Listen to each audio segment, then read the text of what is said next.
السلام علیکم ناظرین، جیسا کہ آپ لوگوں کو معلوم ہے کہ ہم رموز اوقاف کو سمجھنا اور جاننا پہچاننا سیکھ رہے ہیں۔ ہم پہلے بھی ایسے 3 الفاظ کے بارے میں بات کر چکے ہیں اور آج بھی ہم ایک ایسے ہی الفاظ پر بات کرنے جا رہے ہیں۔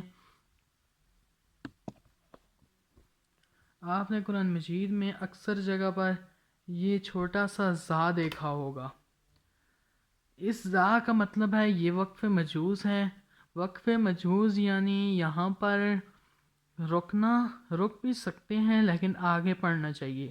اس لیے آگے پڑھنا چاہیے، اگر ادھر ہم رک جائیں گے، آگے نہیں پڑھیں گے، تھوڑا سا وقفہ کر لیں گے تو اس کے معنی میں تھوڑا غیر واضح ہو جائے گا، مطلب کہ صحیح سمجھ نہیں آئے گا، واضح نہیں ہوگا۔ اس لیے ہمیں چاہیے کہ ہم ادھر سے ایسے پڑھیں، مما علمکم اللہ فکلوا۔ ادھر روکا جائے تو کوئی مسئلہ نہیں ہے، لیکن رکنے میں ادھر معنی غیر واضح ہو جائے گا۔ اسی طرح آپ ہمارے ساتھ جوڑے رہیے تاکہ آپ کو اور بھی ایسے رموز اوقاف کے بارے میں پتہ چلے اور آپ کی قرآن مجید میں غلطیاں نہ ہوں۔ شکریہ۔